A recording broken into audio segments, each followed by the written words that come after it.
नमस्कार मेरे विद्यार्थी मित्रों। आज राइटिंग स्किल रचना विभाग के अंतर्गत मैं आपको पढ़ाने जा रही हूँ अनुच्छेद लेखन। अनुच्छेद लेखन इसे पैराग्राफ राइटिंग भी कहते हैं। अनुच्छेद एक विचार होता है, एक भाव होता है जो कि वाक्य समूह में लिखा हुआ होता है। इसमें शब्द सीमा के भीतर ही विषय परिचय देना होता है, उसका वर्णन और निष्कर्ष उस विषय परिचय के साथ ही देने होते हैं। आपको मैंने निबंध लिखना सिखाया था। निबंध में जहाँ हम अलग अलग पैराग्राफ बनाते हैं, अलग अलग अनुच्छेद बनाते हैं, वहाँ अनुच्छेद लेखन में सिर्फ एक ही अनुच्छेद के अंतर्गत वो सारी चीज़ों को हम समेटकर लिखते हैं, क्योंकि निबंध में हम अलग अलग बातों को अलग अलग पैराग्राफ के अंतर्गत लेते हैं। लेकिन अनुच्छेद लेखन में एक पैराग्राफ के अंतर्गत ही एक पूरी विषय वस्तु को समेट लिया जाता है। तो मैं आपको बताऊंगी कि एक अच्छा अनुच्छेद लेखन और एक प्रभावशाली अनुच्छेद कैसे लिखें। चलिए सरल भाषा में आपको समझाने जा रही हूँ। और अगर आपको वीडियो अच्छा लगता है, आपको समझ में आता है, तो लाइक कीजिएगा, शेयर कीजिएगा और किसी प्रकार का डाउट हो तो कमेंट भी ज़रूर कीजिएगा, मुझे अच्छा लगेगा। चलिए स्टूडेंट्स, हम समझते हैं सरल भाषा में अनुच्छेद लेखन कैसे लिखें और इसको लिखते समय किन बातों का ध्यान रखना चाहिए, अनुच्छेद लेखन होता क्या है। और एग्ज़ाम में, कोई भी एग्ज़ाम हो, 8 से लेकर 12 तक की एग्ज़ाम में अनुच्छेद लेखन आता ही है। इसके लिए इसको समझना हर स्टूडेंट के लिए महत्वपूर्ण है। सबसे पहले हम समझ लें सरल भाषा में कि अनुच्छेद होता क्या है। किसी एक भाव या विचार को व्यक्त करने के लिए लिखे गए संबंध और लघु वाक्य समूह को अनुच्छेद लेखन कहते हैं। कि उस अनुच्छेद में, उस पैराग्राफ में किसी एक भाव को ही व्यक्त किया जाता है, एक विचार को ही व्यक्त किया जाता है और उस विचार पर ही बहुत सारे छोटे छोटे वाक्य बनाकर उसके लिए लिखे जाते हैं, उसे कहते हैं अनुच्छेद लेखन। दूसरे शब्दों में किसी घटना, दृश्य अथवा विषय को संक्षिप्त अर्थात कम शब्दों में किंतु सारगर्भित, मतलब सारगर्भित क्या होता है कि वो उसका कुछ अर्थ निकले, संक्षिप्त होना चाहिए और उसका कुछ अर्थ निकलना चाहिए। अर्थपूर्ण ढंग से जिस लेखन शैली में प्रस्तुत किया जाता है उसे अनुच्छेद लेखन कहते हैं। समझ गए बच्चों कि किसी घटना या दृश्य या किसी विषय वस्तु को हम कम शब्दों में और अर्थपूर्ण ढंग से उसको अपनी लेखन शैली में प्रस्तुत करें, उसे अनुच्छेद लेखन कहते हैं। सरल शब्दों में कहें तो एक पैराग्राफ, और पैराग्राफ में एक विषय को ही हम उसके ऊपर ही चर्चा करते हैं। अनुच्छेद शब्द अंग्रेजी भाषा के पैराग्राफ शब्द का हिंदी पर्याय है। तो हिंदी में जहाँ अनुच्छेद कहते हैं वहीं इंग्लिश में हम उसे पैराग्राफ कहते हैं। अनुच्छेद निबंध का संक्षिप्त रूप होता है। जैसा कि मैंने आपको बताया कि निबंध लिखते हैं वैसे ही अनुच्छेद भी लिखा जाता है, लेकिन निबंध में जहाँ हम 3-4 अनुच्छेद लिखते हैं, अलग अलग निबंध के अलग अलग पहलुओं के लिए अलग अलग पैराग्राफ हम लिखते हैं, वैसे अनुच्छेद में सिर्फ हम एक ही अनुच्छेद में उस विषय से संबंधित सारी बातों को एक ही अनुच्छेद में समेट लेते हैं। इसमें किसी विषय के किसी एक पक्ष पर 80 से 100 शब्दों में अपने विचार व्यक्त किए जाते हैं। तो शब्दों की लिमिट 80 से 100 शब्द होती है, कभी कभी 120 भी दे दी जाती है, लेकिन ज़्यादातर 80 से 100 शब्दों में ही आपको अनुच्छेद लिखना होता है, जो निबंध से छोटा होता है। और एक ही पैराग्राफ में आपको उसका अलग से पैराग्राफ नहीं बनाना होता, एक ही पैराग्राफ में उस विषय से संबंधित सारी बातें लिखनी होती हैं। तो संक्षिप्त होना चाहिए। आगे देखो, अनुच्छेद अपने आप में स्वतंत्र और पूर्ण होते हैं। अनुच्छेद का मुख्य विचार या भाव की कुंजी या तो आरंभ में रहती है या अंत में। तो अनुच्छेद में मुख्य बात क्या कही गई है, या तो वो प्रारंभ में ही बता दी जाती है या फिर उसको निष्कर्ष के रूप में अंत में बताई जाती है। एक अच्छे अनुच्छेद लेखन में मुख्य विचार अंत में दिया जाता है। फिर अनुच्छेद लिखते समय किन बातों का ध्यान में रखना चाहिए। अनुच्छेद लिखने से पहले रूपरेखा, संकेत बिंदु आदि बनानी चाहिए। कुछ प्रश्न पत्रों में पहले से ही रूपरेखा, संकेत बिंदु आदि दिए जाते हैं। तो कुछ मतलब जो आपको टॉपिक दिए होते हैं अनुच्छेद लेखन के लिए, टॉपिक किस तरह के होते हैं, जैसे विद्यालय, बच्चों की सुरक्षा, फिर जैसे हंसी का महत्व है, फिर या कल्पनात्मक भी हो सकता है, काश मैं पक्षी बन जाता, फिर जैसे ऐसे कोई घटना का, या फिर भाव प्रधान भी हो सकता है, विचार प्रधान भी हो सकता है, जब मैं जादू नगरी में पहुंच गया, और या फिर कोई पंक्ति या सूक्ति हो सकती है, जब आवे संतोष धन, सब धन धुरी समान। तो इस तरह का मतलब पंक्ति हो सकती है, कोई किसी का महत्व, समय का महत्व है, हंसी का महत्व है, विज्ञान का महत्व है, ऐसे कोई भी पैराग्राफ बनाने के लिए आपको दिया जा सकता है, कोई भी विषय दिया जा सकता है, उसके लिए आपको संकेत बिंदु दिए जा सकते हैं।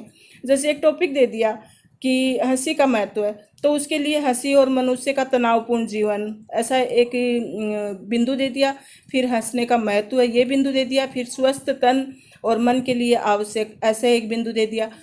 कोई कोई अनुच्छेद में संकेत बिंदु दिए हुए रहते हैं, और कोई कोई अनुच्छेद में आपको अपने मन में ही वो संकेत बिंदु तैयार करने हैं। लेकिन ऐसा नहीं कि आप एक एक चीज़ को पॉइंट में लिखोगे, वो निबंध में लिखने होते हैं, इसमें नहीं लिखने होते। बस उस संकेत बिंदु को मन में तैयार करो और उसके आधार पर एक अनुच्छेद लिख दो। अनुच्छेद के विषय में किसी एक ही पक्ष का वर्णन करें।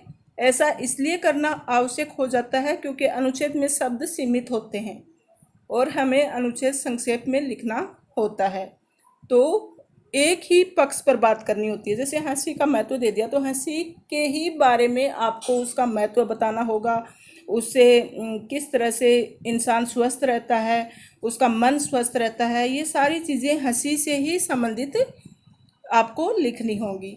फिर भाषा सरल, स्पष्ट और प्रभावशाली होनी चाहिए ताकि समीक्षक मतलब जो उसकी जांच करने वाला है या पढ़ने वाला है, आपके अनुच्छेद से प्रभावित हो सके। एक ही बात को बार बार न दोहराएं, क्योंकि एक ही बात को बार बार दोहराने से आप अपने अनुच्छेद को दिए गए सीमित शब्दों में पूरा नहीं कर पाएंगे।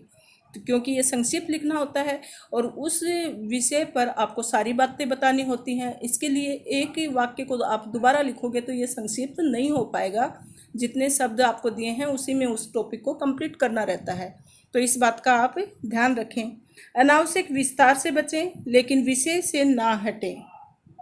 बिना मतलब का विस्तार ना करें, और लिखते समय कम से कम जो टॉपिक दिया है उसको ध्यान में रखें कि उसी के बारे में आपको लिखना है, उससे अलग आप नहीं जाएं।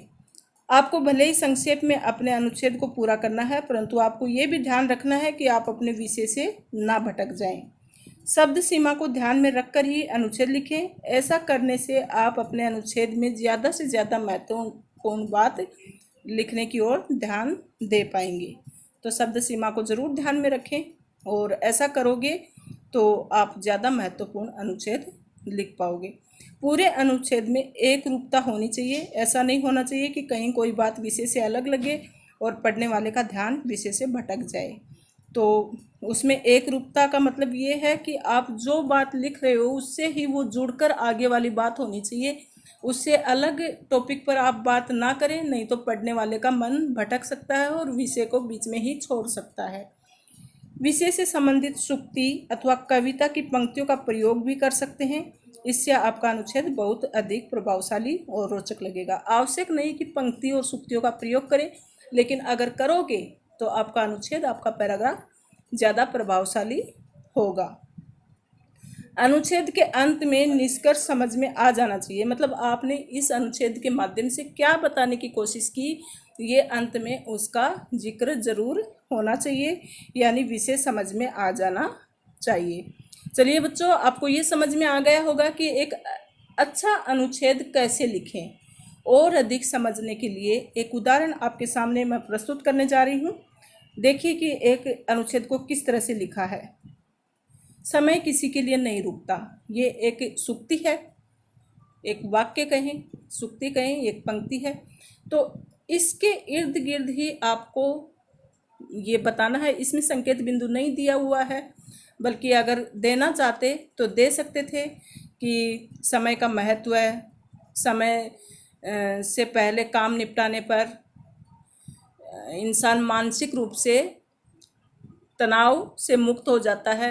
ऐसे करके आप 2-4 संकेत बिंदु भी इसके लिए तैयार कर सकते हैं, लेकिन अगर नहीं दिया हुआ है संकेत बिंदु तो आपको अपने दिमाग में वो संकेत बिंदु तैयार करने हैं और उस आधार पे आपको पूरा समय के बारे में लिखना है। समय निरंतर बीतता रहता है, कभी किसी के लिए नहीं ठहरता। जो व्यक्ति समय के मोल को पहचानता है वह अपने जीवन में सफलता प्राप्त करता है। समय बीत जाने पर किए गए कार्य का कोई फल प्राप्त नहीं होता और पश्चाताप के अतिरिक्त कुछ हाथ नहीं आता। तो समय निकल जाने पर पछतावा होता है। ये एक बिंदु दिमाग में तैयार किया और उस पर 2-4 सेंटेंस लिख दिए। जो विद्यार्थी सुबह समय पर उठता है, मतलब अब ये बताया कि समय पर काम करने के फायदे क्या होते हैं, लेकिन उसके लिए अलग पैराग्राफ नहीं बनाया, एक ही पैराग्राफ में सब बातों को शामिल किया है, वही आगे चलकर सफल व उन्नत व्यक्ति बन पाता है। जो व्यक्ति आलस में आकर समय गंवा देता है उसका भविष्य अंधकारमय हो जाता है। संत कवि कबीरदास जी ने इसे अपने दोहे में कहा है, काल करे सो आज कर, आज करे सो अब। मैंने ये वाला पैराग्राफ इसलिए लिया ताकि आपको ये बता सकूं कि पंक्तियां और सुक्तियां डालने से आपका अनुच्छेद और प्रभावशाली होगा और आपको एग्जाम में पूरे मार्क्स मिलेंगे। तो कल करे सो आज कर, आज करे सो अब, पल में परले होएगी, बहुरी करेगा कब। तो कबीरदास जी की ये पंक्तियां हैं जो कि अनुच्छेद को और ज़्यादा अच्छा बना रही हैं। समय का एक एक पल बहुत मूल्यवान है और बीता हुआ पल वापस लौटकर नहीं आता, इसलिए समय का महत्व पहचानकर प्रत्येक विद्यार्थी को नियमित रूप से अध्ययन करना चाहिए, अपने लक्ष्य की प्राप्ति करनी चाहिए। जो समय बीत गया उस पर वर्तमान समय में सोचकर और अधिक समय बर्बाद न करके आगे अपने कार्य पर विचार कर लेना ही बुद्धिमानी है। तो ये इसको निष्कर्ष के रूप में समय का महत्व भी अच्छे से समझाया है। तो इस तरह से यह आपका अनुच्छेद अच्छा बन गया। थैंक यू स्टूडेंट्स, आपको अच्छे से ये समझ में आया होगा। और अगर वीडियो अच्छा लगता है तो कमेंट्स कीजिएगा प्लीज़, मुझे अच्छा लगेगा कि आपने वीडियो को पूरा सुना है और आपको अच्छा लगा है। और अगर अच्छा नहीं भी लगता है तो बेझिझक आप कमेंट करके ज़रूर बताइएगा कि मैम आपका बताना हमें समझ में नहीं आता है, तो भी मुझे अच्छा ही लगेगा, मुझे बुरा नहीं लगेगा, क्योंकि मुझे सीखने को और कुछ सीखना है। ज़रूरी नहीं कि मैं अपने बड़ों से ही सीखूं, आपसे भी मैं बहुत कुछ सीखना चाहती हूं। धन्यवाद मेरे विद्यार्थी मित्रों, थैंक यू।